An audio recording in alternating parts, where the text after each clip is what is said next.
c'est le 9 principe que nous devons garder à l'esprit durant l'année 2023 ici. Je crois que chacun de nous a son papier, là on avait écrit tous ces 9 principes. Nous allons nous lever là où nous sommes, nous allons les déclarer ensemble. 1, 2, 3.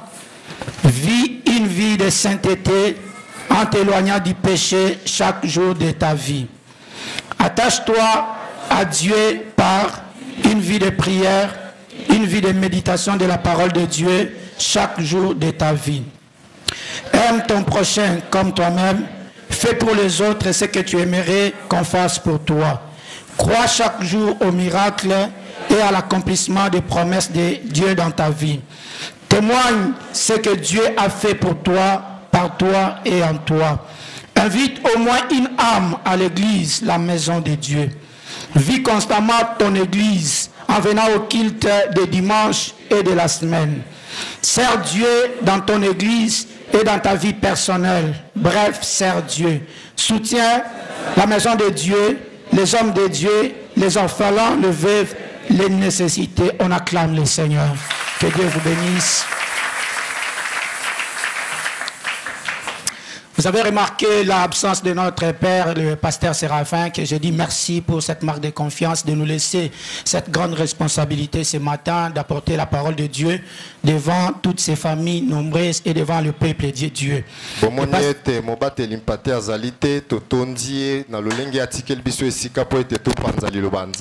Et il est en train de diriger un séminaire depuis lundi à l'église La Borne de Malueka. Et je crois qu'il finit aujourd'hui. Donc la semaine qui va commencer demain, donc nous serons avec lui ici. Est-ce qu'on peut acclamer le Seigneur pour ça? La Bible nous dit, rendez grâce à Dieu en toutes choses. Amen. Amen. Nous avons 3 portions des Écritures que nous allons lire. Si on peut nous aider à pouvoir projeter le premier. On projette le premier. 2 Rois chapitre 4 verset 1 à 7. 2 Rois chapitre 4 verset 1 à 7. On va lire. Une femme d'entre les femmes des fils des prophètes cria à Élisée en disant, « Ton serviteur, mon mari, est mort, et tu sais que ton serviteur craignait l'Éternel. Or le créancier est venu pour prendre mes 2 enfants et en faire ses esclaves. » Élisée lui dit, « Que puis-je faire pour toi? Dis-moi qu'as-tu à la maison? » Elle répondit, « Ta servante n'a rien du tout à la maison qu'un vase d'huile. » Et il dit, va demander au dehors des vases chez tous les voisins, des vases vides, et n'en demandez pas un petit nombre. Quand tu seras rentré, tu fermeras la porte sur toi et sur tes enfants. Tu verseras dans tous ces vases et tu mettras de côté ceux qui seront pleins. Alors elle le quitta. Elle ferma la porte sur elle et sur ses enfants. Il lui présentait le vase et elle versait. Lorsque le vase fut plein, elle dit à son fils, « Présente-moi encore un vase. » Mais il lui répondit, « Il n'y a plus de vase. » Et l'huile s'arrêta. Elle alla le rapporter à l'homme de Dieu et il dit, « Va vendre l'huile et paye ta dette et tu vivras toi, tes fils, de ce qui restera. » Amen. Amen. Seigneur notre Dieu, ce matin nous voulons te dire encore merci. Merci parce que dans le moment des épreuves, tu n'abandonnes pas tes enfants. Merci parce qu'éternel notre Dieu, de toi seul, tu es le nom de toutes les familles de la terre. Peu importe la famille, Seigneur. Je prie, Seigneur, ce matin que ta grâce s'abonne sur nous. Bénis, Seigneur, ceux qui écoutent. Et je prie que, Seigneur, comme un simple instrument, comme un vase d'argile, Seigneur, que tu t'es choisi afin de t'adresser à ton peuple. Que ta grâce coule, Éternel.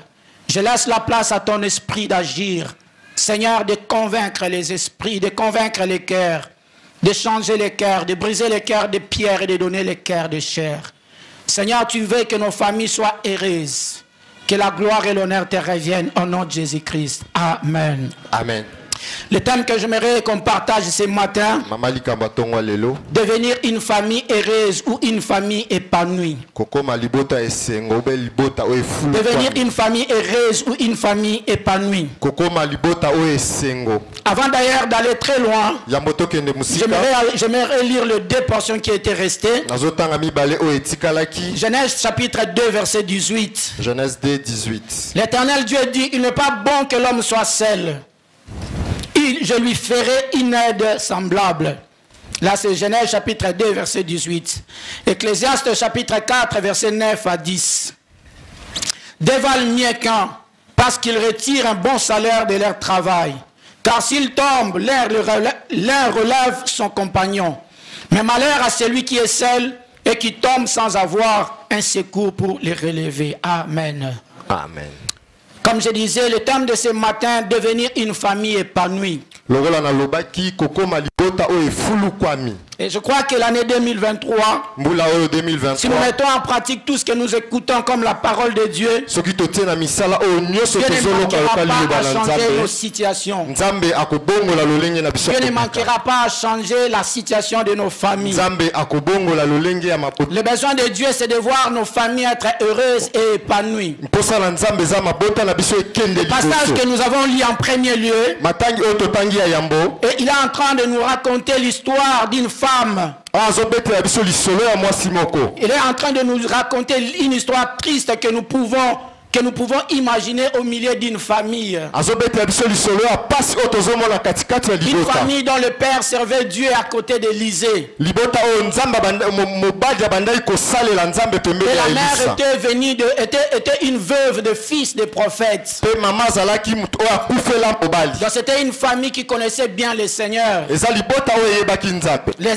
mari servait le Seigneur. Et la femme venait d'une famille où les gens craignaient Dieu. Elle était veuve de fils de prophètes. Et l'histoire nous dit que le mari est mort par des circonstances que la Bible n'a pas déterminées. Nous ne savons pas qu'est-ce qui a tué l'homme. Nous ne savons pas que l'homme était saturé, je ne sais pas quoi. Je ne sais absolument rien dire ici. Quelle était la circonstance de la mort de son mari? Car la Bible est restée silencieuse à ce qui concerne l'occasion de sa mort. La Bible nous dit que ce mari était décédé. Et bien aimé dans le Seigneur, celui-ci, la Bible a quand même dit quelque chose concernant ce mari. À la mort de ces derniers, il a laissé des dettes à laquelle la veuve ne pouvait pas payer. Le mari est mort, il a laissé les dettes. Et selon leur tradition, comme la veuve était incapable d'honorer les engagements de son mari, on devait travailler comme esclave pour appuyer les dettes. Et c'est exactement ce qui est arrivé à cette famille après la mort de leur père. Amen. Amen. Il y a bien de familles bien aimées dans le Seigneur qui semblent être fortes aujourd'hui. Mais lorsque l'un des parents ne plie, on pouvait rapidement constater combien la famille va commencer à décroître. Vous allez voir les enfants changer les écoles. Vous allez voir les enfants changer d'option. Bien aimé dans le Seigneur, Dieu a fait les choses d'une manière simple. Dans le livre de Genèse chapitre 2 verset 18, la Bible dit, Dieu lui-même a dit, il n'est pas bon que l'homme soit seul. Et dans l'Ecclésiaste chapitre 4 verset 9 à 10, la Bible dit, deux valent mieux qu'un. Et voit combien l'association l'union du père et de la mère peut faire quelque chose de grand quand les gens sont ensemble. Et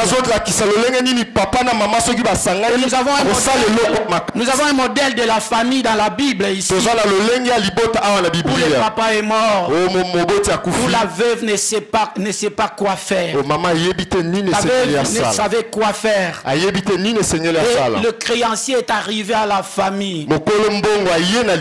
Et il commence à menacer de faire des enfants les esclaves. Mais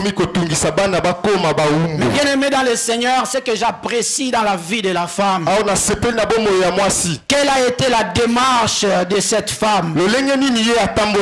La Bible nous montre que cette femme va faire recours à l'homme de Dieu. À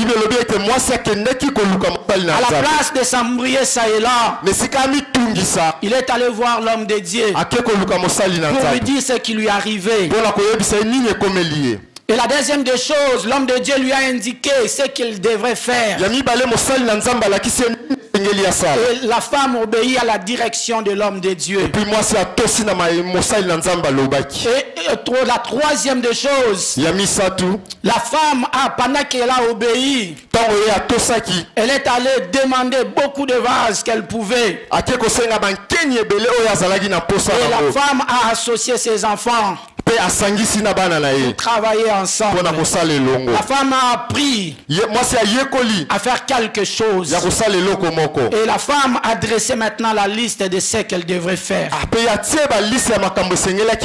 6 choses à faire pour devenir une famille épanouie. 6 choses à faire pour devenir une famille épanouie. Et nous allons suivre le modèle de cette famille. Cette famille vivrait heureuse. Tout allait bien. La joie était dans la famille. L'équilibre était dans la famille. Parce que papa est là. Parce que maman était là.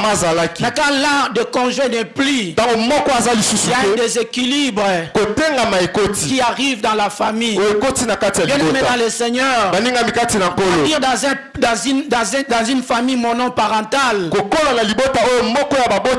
quelquefois ça engendre des problèmes. Mais bien aimé dans le Seigneur, il y a des préalables que nous devons comprendre. Et la force, quand tout va bien, comment est-ce que nous pouvons nous comporter? Comment est-ce que nous pouvons vivre pour éviter certaines choses?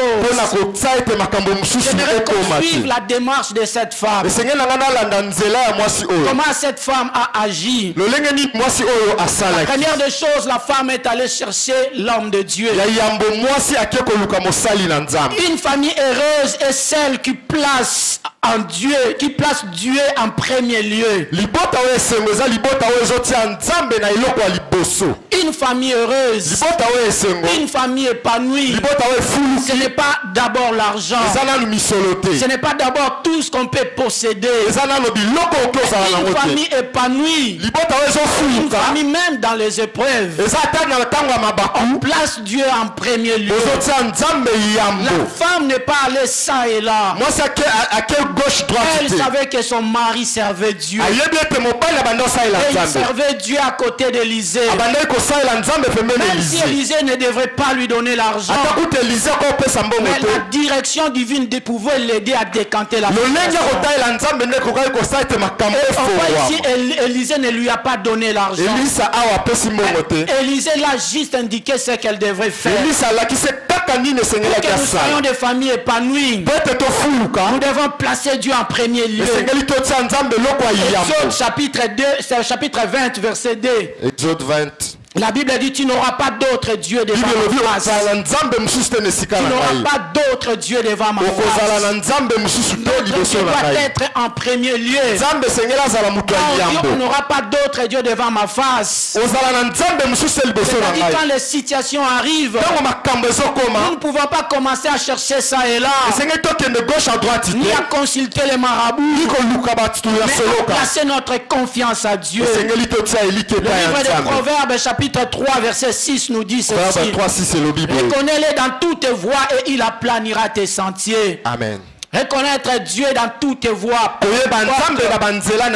importe ce que tu vis. Reconnais le Seigneur dans tout ce que tu vis. Et la Bible dit, il aplanira tes sentiers. Le livre de Psaume chapitre 46 verset 1 nous dit ceci. Dieu est pour nous un refuge. Il est pour nous un appui. Il est pour nous un secours qui ne manque jamais. Le livre de Colossiens chapitre 1 verset 16 à 17. La Bible nous dit tout a été créé par lui. Tout a été créé par lui. Une famille épanouie. Une famille heureuse.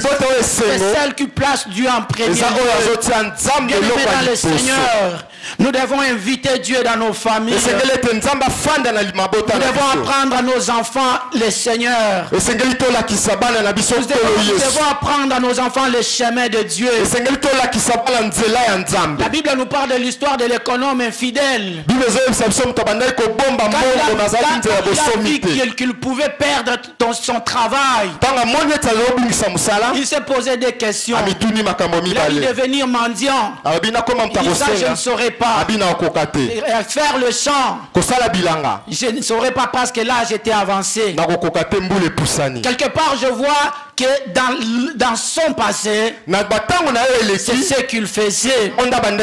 C'est pourquoi, bien aimé dans le Seigneur, Dieu va être en premier lieu dans nos familles. Nous devons apprendre à nos enfants le Seigneur, à connaître le Seigneur. Malgré ces temps difficiles qui étaient arrivés, la femme est allée voir l'homme de Dieu. La deuxième des choses, une famille heureuse est celle qui est flexible à la voix de Dieu. Elle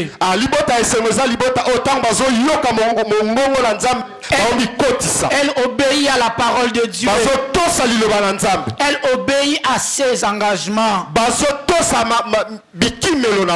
La rigidité ne paye pas, bien aimé. Avoir un cœur dur ne paye pas. Une famille heureuse, c'est une famille qui est flexible. Quand on dit quelque chose est flexible, c'est quelque chose qu'on peut plier, mais ça ne va pas se casser et ça va retourner à la forme normale. C'est pour dire que bien que les épreuves peuvent arriver, bien que la souffrance peut nous courber, mais quand nous sommes flexibles, restons obéissants à la parole de Dieu, obéissants au commandement de Dieu, car nous avons une part de responsabilité. Élisée a juste parlé, mais il revenait à la femme d'appliquer. Lui, il a simplement parlé, il revenait à la femme d'appliquer. L'obéissance est la clé d'une vie agréable à Dieu. Amen. L'obéissance est la clé d'une vie épanouie. Deutéronome chapitre 5 verset 33. La Bible dit ceci. J'aimerais qu'on projette ça. Alléluia. Deutéronome chapitre 5 verset 33. Une vie d'obéissance est une vie agréable à Dieu. Une famille qui veut être heureuse, c'est une famille qui va rester. La Bible dit, vous suivrez entièrement la voie que l'Éternel, votre Dieu, vous a prescrite, afin que vous viviez et que vous soyez errés, afin que vous prolongez vos jours dans le pays dont vous aurez la possession. Amen. Amen. Bien-aimés dans le Seigneur, quand on est obéissant à la parole de Dieu, la Bible dit, nous allons vivre. Dieu nous donnera la vie. Et la Bible dit, vous serez errés. Et vous prolongerez vos jours à cause de l'obéissance de la parole de Dieu. Savoir écouter Dieu, appliquer les commandements de Dieu, nous donne la vie. Et cela nous rend errés. Et cela prolonge aussi nos jours.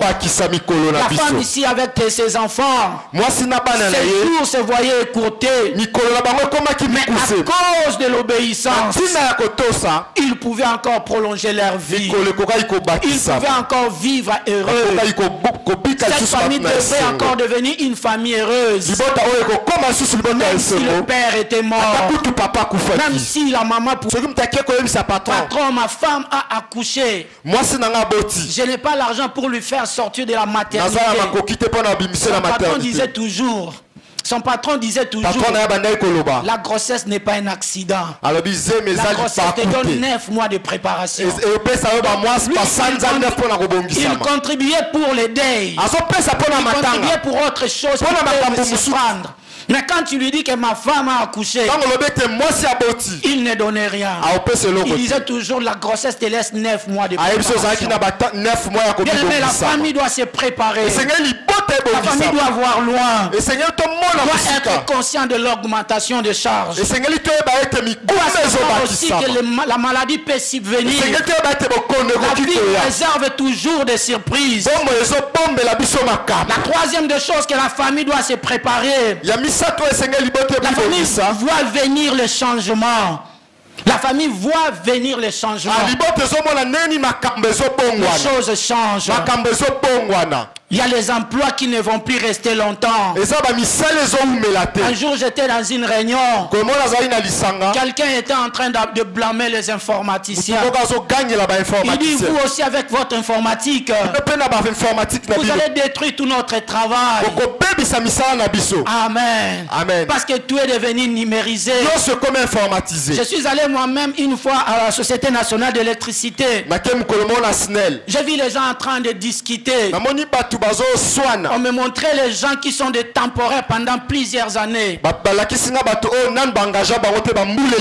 n'a jamais engagé. Le travail de ces gens était de distribuer les factures. Alors que pendant que le prépaiement est arrivé, on n'a plus besoin de distribuer les factures. Si on va remplir le prépaiement. Si on va remplir le prépaiement sur tout Kinshasa, donc on n'aura plus besoin de temporaires pour distribuer les factures. On n'a plus besoin de gens distribuer les factures. La famille doit voir les changements qui arrivent.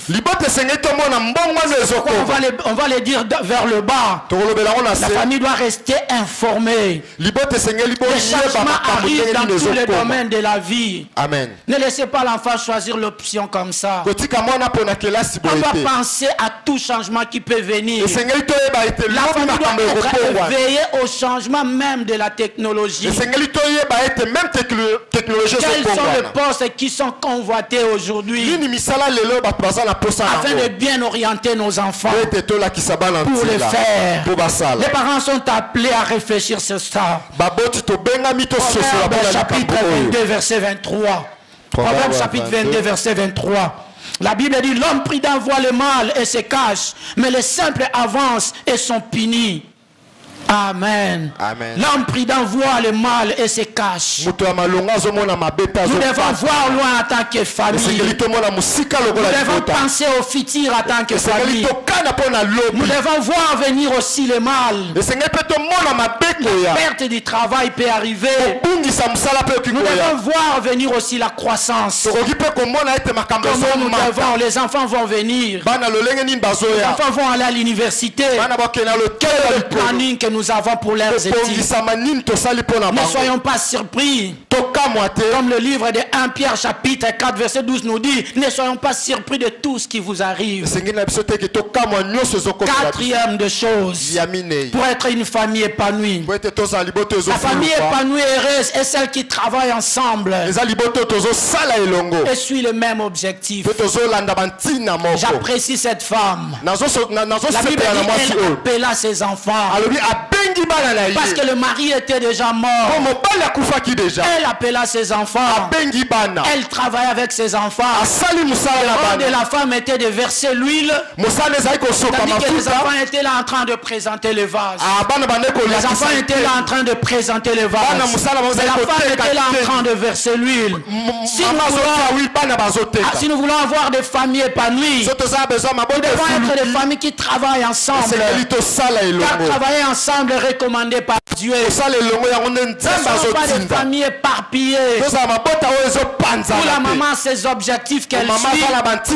Le papa aussi a ses objectifs qu'il suit. Il n'y a rien de concret. On peut faire plusieurs années dans le mariage. Mais si l'homme et la femme ne travaillent pas ensemble, cette famille est vouée à un échec. Il y aura des conséquences comme la conséquence de cette famille. Et quand l'un des conjoints ne sera plus vivant, on pourra voir les enfants commencer à mentir. On pourra voir les enfants commencer à manquer même à étudier. Parce que les parents ne veulent pas travailler ensemble. Parce que chacun suivait sa propre voie. Quand il n'y a pas Dieu dans une famille, quand Dieu est famille en premier, il est dans une famille. Chacun fait ce qui lui semble bon. Dieu n'aime pas les désordres. Parce que la Bible dit notre Dieu c'est un Dieu de l'ordre. Il y a des désordres. Quelquefois Dieu soumet la famille à des épreuves. Bien-aimés dans le Seigneur, Ecclésiaste que nous avons lu, chapitre 4, versets 9 à 10. La Bible nous le dit ceci: deux valent mieux qu'un. Qu'ils retirent un bon salaire de leur travail. S'ils tombent, l'un sa compagnon. Mais malheur à celui qui est seul, qui tombe sans avoir un secours pour le relever. Travailler ensemble dans une famille. Travailler ensemble donne la force. Vous permet d'avoir la force. Vous permet de réaliser de grandes choses en paix de temps. La question, ce n'est pas l'argent que vous gagnez. La question, ce n'est pas l'argent que vous gagnez. La question, ce n'est pas le montant que vous gagnez. Mais la question, qu'est-ce que vous faites avec ce que vous gagnez? Vous faites quoi avec ça? On essaiera de passer toute la vie sans pour autant réaliser de grandes choses. Parce qu'on était emporté et distrait. Parce que chacun de nous voulait suivre sa propre voie. L'argent n'a pas de problème. Mais c'est la manière d'utiliser l'argent qui est très important. Cette famille avait un seul objectif: travailler, payer leurs dettes. C'était la première des choses à faire. Ils travaillaient pour arriver à résoudre le problème que la famille avait. Et quand on travaille ensemble, on s'est fixé des objectifs. Quand on ne travaille pas ensemble, on vit sans objectif. On vous paye, vous achetez la nourriture, jusqu'à ce qu'on va encore vous payer. Il n'y a pas d'objectif. Alors, bien-aimés dans le Seigneur, quand nous allons lire le livre de Philippiens chapitre 3. Philippiens chapitre 3 verset 13. Qu'est-ce que la Bible nous dit? Il faut fixer les objectifs, bien-aimés dans le Seigneur. Ça, c'est l'apôtre Paul qui nous le dit. Philippiens chapitre 3 verset 13. La Bible dit...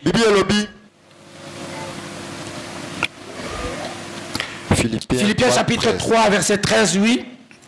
Frère, je ne pense pas l'avoir saisi. Amen. Mais j'ai fait une chose, oubliant ce qui est en arrière et ne portant vers ce qui est en avant. Frère, je ne pense pas l'avoir saisi, mais je fais une chose. Je ne fais pas des choses. Je fais une chose, oubliant ce qui est en arrière, mais portant vers ce qui est en avant.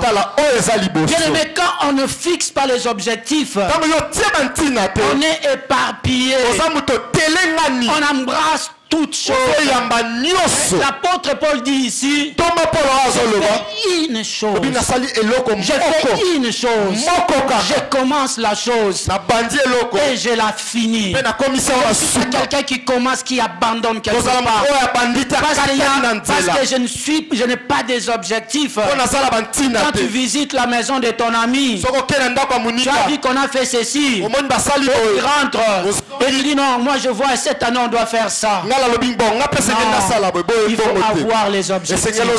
Quand on a les objectifs, objectif, on n'est pas éparpillé. On a un seul objectif à suivre. La cinquième des choses, une famille heureuse est celle qui apprend de nouvelles choses. Et celle qui apprend de nouvelles choses. Cette famille ne connaissait pas les commerces. Est-ce que nous sommes là ce matin? Cette famille ne connaissait pas les commerces. Élisée ne pouvait pas non plus leur donner de l'argent. Élisée les a juste orientés pour voir comment sortir de la situation qui les accable. Et la Bible nous dit ceci. Élisée lui dira, qu'est-ce que tu as dans ta maison? Alors prends ce que tu as. Demande le vase au voisin. Et vous remplirez. Après vous allez vendre. Amen. Cette famille n'avait jamais vendu. Cette famille avait une manière de vivre. Mais cette famille a appris le commerce. Et ils ont commencé avec l'huile. Je ne sais pas si tu vas commencer avec quoi. Amen. Amen. Une famille heureuse, c'est une famille qui apprend de nouvelles choses. Amen. Si nous voulons être épanouis, nous devons continuer à apprendre. Même si tu es jeune, même si tu es papa, nous devons avoir envie d'apprendre de nouvelles choses. Nous devons apprendre les risques. Même si tu échoues, c'est peut-être ce que tu ne devrais pas faire. Mais à force de d'échouer, tu finiras par découvrir ce que tu dois faire. La Bible, l'apôtre Paul dit quoi? J'ai oublié tout ce qui est en arrière. J'ai fait une chose. Je regarde devant. J'ai oublié tout ce qui est passé. Mes échecs là du passé. Là où j'ai échoué, j'ai essayé. Mais il dit, frère, je ne pense pas l'avoir saisi. Je ne pense pas que je suis encore au niveau que je vais. Une chose, oubliez ce qui est en arrière. J'oublie même mes échecs. J'oublie là où j'ai échoué. Et vers ce qui est en avant. Je me porte vers le futur. Je regarde mes échecs pouvaient mourir. Même si tes parents ne plus là. Cette famille a été courbée par la famille est restée flexible à la parole de Dieu. Dieu pouvait restaurer cette famille. Et Dieu pouvait relever encore cette famille. La troisième des choses pour être une famille épanouie, une famille heureuse est celle qui voit loin et prépare l'avenir. Une famille heureuse et épanouie, c'est une famille qui voit loin et prépare l'avenir. L'avenir nous réserve beaucoup de surprises. J'aimerais qu'on affiche pour nous là-bas 1 Pierre chapitre 4 verset 12. 1 Pierre 4, 12. L'avenir nous réserve beaucoup de surprises. La famille doit se préparer à protéger. À projeter plutôt sur les choses à venir. C'est ce que la Bible nous dit. Bien aimé, ne soyez pas surpris comme d'une chose étrange qui vous arrive de la fournaise qui est au milieu de vous pour vous éprouver. La famille heureuse doit préparer l'avenir. Même si nous prions, nous ne pouvons pas oublier certaines choses. Nous avons un modèle dans la Bible. Papa servait Dieu. La maman était une veuve de fils de prophète. Celui qui servait Dieu est mort, il a laissé les dettes. Nous avons des questions à nous poser là-dessus. Nous avons voir loin. Regardez l'attitude de la femme. Quand on lui dit d'aller chercher les vases, cette fois-ci on lui indique tout. On lui ne demandait pas moins, demandait beaucoup. Et la femme s'est rendue compte que ce qu'elle avait chez elle était un petit nombre. Mais pour résoudre son problème et continuer à vivre heureuse, elle devrait ajouter le nombre de vases. Elle devrait étendre. Et c'est pourquoi elle est allée demander d'autres vases chez les voisins. La famille doit se préparer, doit projeter sur trois choses. La première des choses que la famille doit projeter, l'augmentation de la charge. Chaque famille doit connaître que chaque jour les charges augmentent. Quand nous étions avec ma femme, nous deux, on pouvait garder notre argent de ce mois jusqu'à l'autre mois. Petit à petit, quand les enfants viennent, vous allez voir que même si on ajoute l'argent, quelquefois on commence encore beaucoup à utiliser l'argent. Et chaque famille doit être au courant de ça. Les enfants grandissent, ils passent des classes supérieures, le minerval aussi augmente. Quand le nombre d'enfants augmente, la charge aussi augmente. La famille doit toujours penser à cette augmentation de la charge. Elle doit se préparer par rapport à ça. Qu'est-ce qui a fait que ces pères commencent à avoir des dettes? La Bible ne nous dit pas pourquoi il est mort. Parce qu'il est mort par les soucis des dettes. Parce que la Bible montre combien les gens à qui il avait emprunté l'argent se comportaient. Jusqu'à demander les enfants pour qu'ils deviennent esclaves. Est-ce que c'est la pression de la vie qu'il avait tué? Est-ce qu'il a fait un AVC? On ne sait absolument rien. Mais on sait qu'il a laissé des dettes. Quand la charge a augmenté, il était incapable de prendre en charge sa famille. Il a commencé à s'endetter ça et là. Et après un temps, il est mort, il est parti. Il a laissé les dettes. La deuxième des choses que la famille doit savoir, les difficultés peuvent subvenir. On doit projeter sur les difficultés. Quelqu'un me faisait rire. Il travaillait quelque part. Il a dit ceci: une famille épanouie, c'est une famille qui apprend de nouvelles choses, qui apprend de nouvelles expériences. Elle est prête à apprendre des choses. Elle est prête à apprendre une science. La technologie évolue. Petit à petit, il y a des travaux qui est supprimé. Il y a des travaux qui sont supprimés. Nous devons être bien aimés dans le Seigneur, être capables d'apprendre de nouvelles choses. Nous devons être informés. Quand on a la vie, on n'arrête pas à apprendre. Il faut être informé. Il y a des gens qui ne suivent que le théâtre. Il y a des gens, quand tu lui poses des questions de ce qui se passe dans le pays, il ne connaît pas. Imposer les enfants à suivre les informations. Faire même un plan de la télé pour les enfants. Chaque jour, poser 2-3 questions aux enfants. Imposer même des chaînes de télévision, 3 chaînes. Afin qu'ils suivent 3 types d'informations. Afin qu'ils suivent 3 types d'informations. Qu'ils suivent la RTNC pour les informations du pays. Qu'ils suivent Africa News pour les informations de l'Afrique.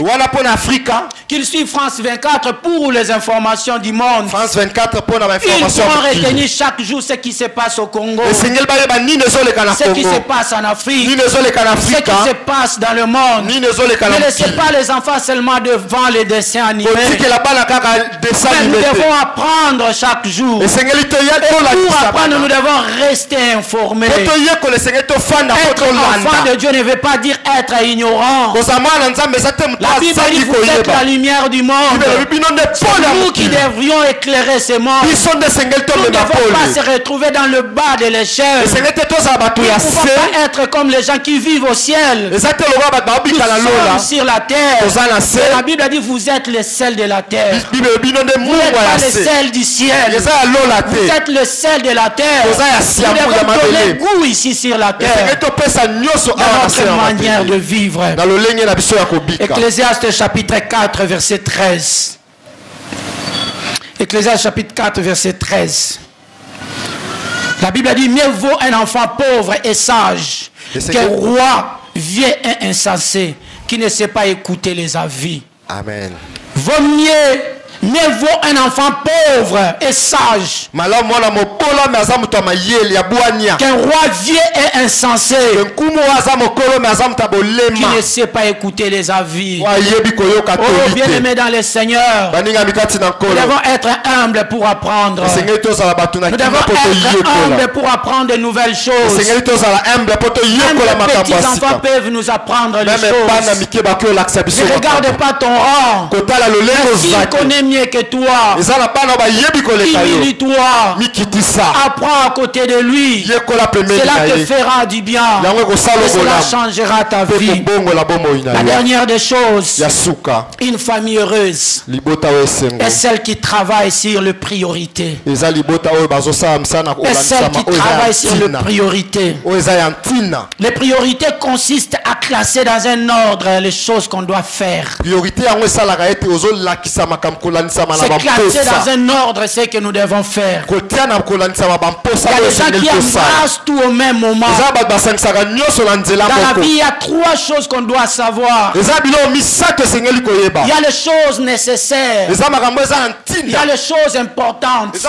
Il y a aussi les choses essentielles. Les choses nécessaires, c'est nécessaire que nous puissions les avoir. C'est nécessaire. Mais les choses importantes, c'est important que nous puissions les avoir.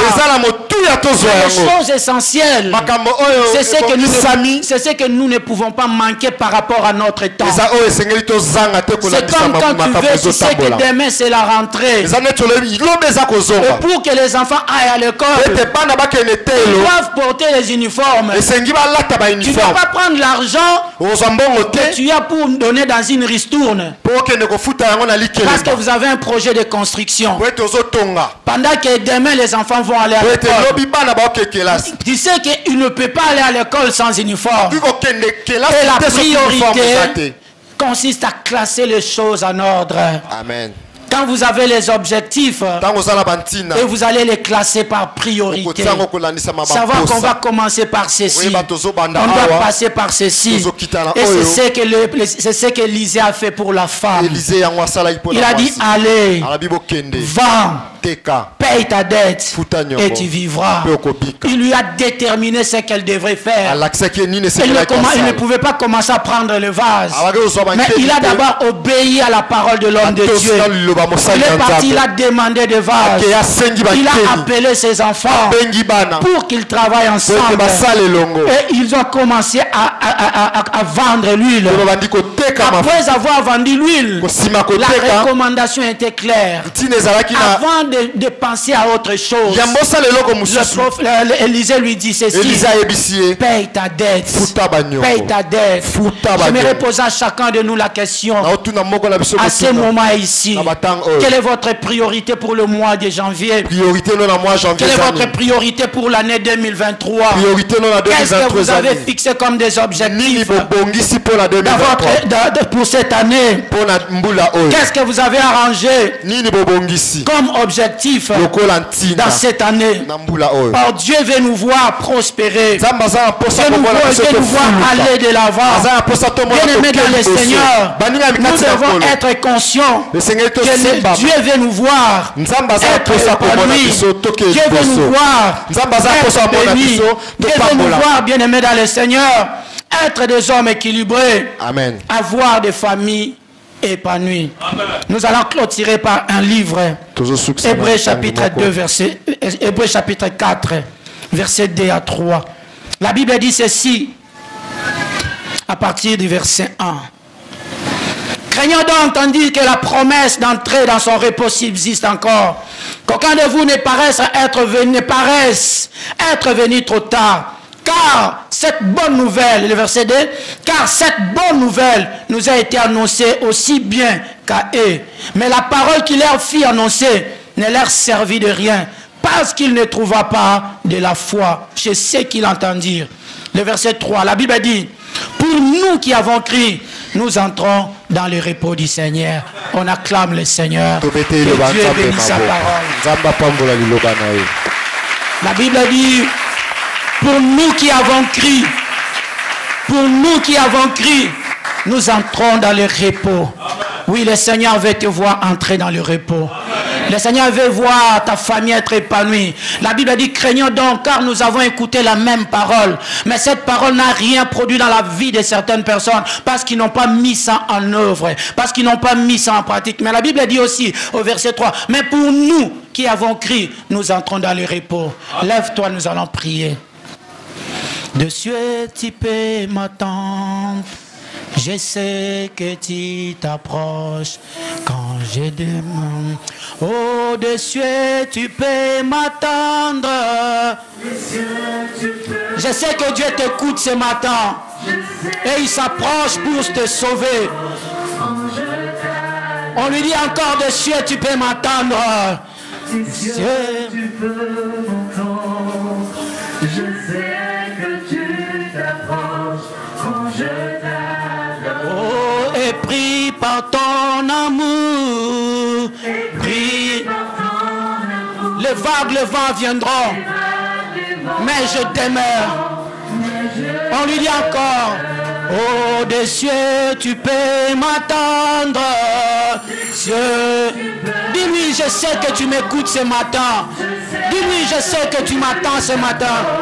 Quand, oh, des cieux, tu peux m'attendre. Cieux.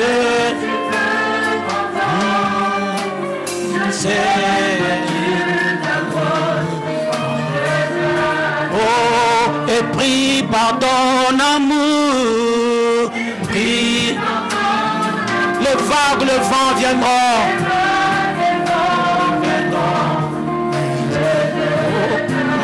Je lèverai. Je lève ma main vers le. Je dédonne. Je dirai à mon âme, si Dieu. Si les mains se déchaînent, tu parles, tu les calmes. Tu es mon repos, tu es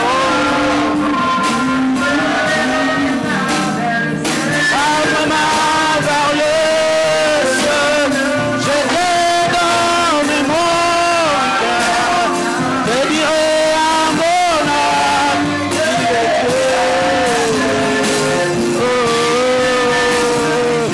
Si les mains se déchaînent, tu parles, si les tu es mon repos, tu es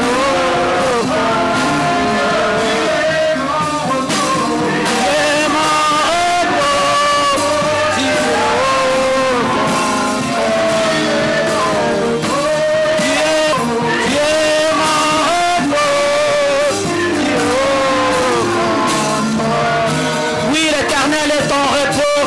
L'Éternel est celui qui est au contrôle de tout ce que tu es en train de vivre. Bien-aimé, la femme est allée voir l'homme de Dieu. Le Seigneur est là ce matin, il écoute. Lève ta voix vers ce Dieu.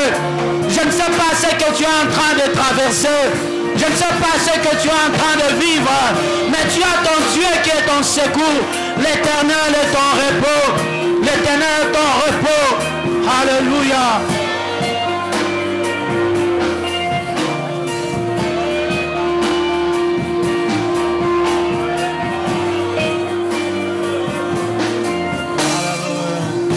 L'Éternel ne t'a pas oublié. Même si le mari était mort, mais cette femme, Dieu avait un souvenir de cette femme. Dieu ne l'avait pas oublié. J'aimerais dire à quelqu'un ce matin, peu importe ce que tu traverses, Dieu se souviendra de toi. Dieu est ton repos. Dieu te viendra à ton secours. Alléluia. Comme un étendard tu es. Il est notre force. Il est notre repos.